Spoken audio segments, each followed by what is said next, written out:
Alors, maintenant qu'on a montré que dans un espace euclidien, on avait toujours une base orthonormée, on va essayer d'écrire les vecteurs dans cette base-là.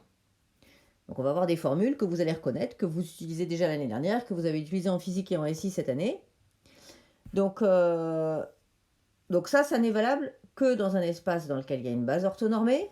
D'accord? Donc en l'occurrence, dans un espace euclidien, ça marche. Donc si je prends x et y, deux vecteurs de E, ma base B qui est orthonormée, je nomme les vecteurs E1, E2, En. Donc mon vecteur x, il s'écrit dans la base B, donc sous la forme somme des x, j, ej. Et pareil, le vecteur y, somme des yj, ej. Donc ça veut dire que x1, x2, xn sont le n uplet des composantes de x dans la base B, y1, y2 et yn, celui de y dans la base B aussi.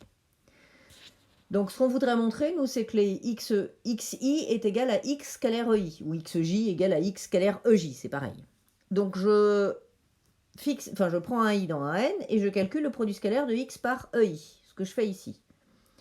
X, je le remplace par son écriture comme combinaison linéaire des ej.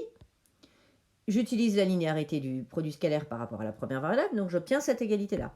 Mais comme la famille B est orthonormée, EI scalaire EJ, ça vaut 0 dès que J est différent de I, et ça vaut 1 si J égale I. Donc finalement, dans cette somme-là, les termes sont presque tous nuls, sauf le terme correspondant à J égale I, qui vaut 1.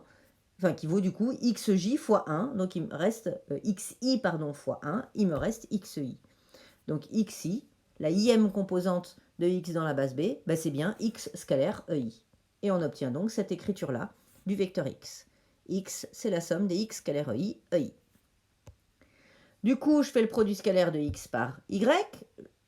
On fait la même chose. On remplace X et Y par leurs expressions en fonction des EJ. On a déjà vu ça. Il faut absolument changer l'indice ici qui court dans la deuxième somme, sinon vous allez perdre des termes dans votre développement. Donc je l'appelle K. Maintenant, j'utilise la linéarité par rapport aux deux variables, la bilinéarité du produit scalaire. J'obtiens cette écriture-là. Donc celle-ci, elle est valable quelle que soit la base, sauf que ici, ma base est orthonormée. Donc quand je fais EJ scalaire EK, ça donne 0 dès que J est différent de K. Donc finalement, ma somme double, elle va se condenser en une somme simple.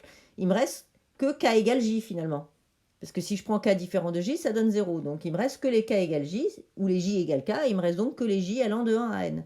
Des XJ, YJ, puisque quand K égale J, EJ scalaire EJ, ça vaut 1. Donc on obtient cette écriture-là. Et si on utilise la relation étoile, XJ c'est X scalaire EJ, YJ c'est Y scalaire EJ, et du coup on obtient cette autre relation ici. C'est joli. Donc ça, c'est ce que vous faisiez l'année dernière. Vous aviez deux vecteurs. Le premier vecteur x, il a pour composante 1, 2, 3. Le deuxième vecteur pour composante moins 1, moins 2, moins 3. Du coup, u scalaire v, vous faisiez 1 fois moins 1, plus 2 fois moins 2, plus 3 fois moins 3. C'est exactement ce qu'on fait là. D'accord? La première formule, c'est ce que vous avez sûrement fait en physique.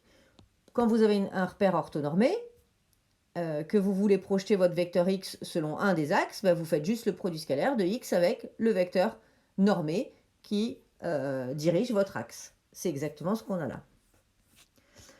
Et du coup, en appliquant le produit scalaire pour calculer la norme de x c'est la racine de x scalaire x, on applique la formule qui ajoute au-dessus, c'est la racine de la somme des xj fois xj, donc xj au carré. Et en appliquant toujours la même relation étoile, c'est la racine de la somme des x scalaire j au carré.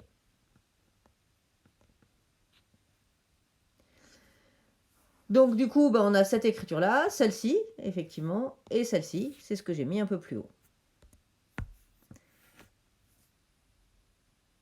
Alors, si on écrit, alors là je les ai mis sous cette forme-là, j'aurais pu mettre x1, x2, xn. Si j'écris la matrice du vecteur x dans la base B, donc que j'ai appelé grand X, là j'ai mis les composantes x scalaire E1, x scalaire E2, x scalaire En, mais j'aurais pu mettre x1, x2, xn, là pareil pour y, y1, y2, yn. Quand je fais le produit scalaire de x par y, ça revient à faire transposer de x fois y, ou bien transposer de y fois x, puisque je rappelle que le produit scalaire est symétrique, donc x scalaire y, c'est aussi y scalaire x.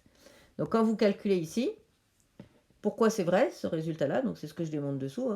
Quand je prends le vecteur transposé de x, donc ça me donne un vecteur ligne, x1, x2, xn. Le vecteur y, un vecteur colonne, y1, y2, yn. Quand vous faites le produit de la ligne par la colonne, donc je rappelle comment on fait. vous faites bien ça fois ça, plus ça fois ça, etc.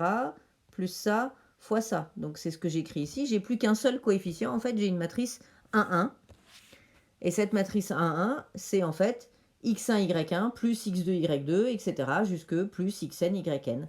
Donc on obtient que transposé de x fois x, c'est la somme des xi, yi, c'est-à-dire x scalaire y. Et du coup, si vous remplacez grand y par grand x, ben on obtient que transposé de x fois x, c'est la norme, c'est x fois x, c'est x, pardon, oh là, quelle horreur, x scalaire x, et c'est norme de x au carré. Et on obtient le résultat souhaité.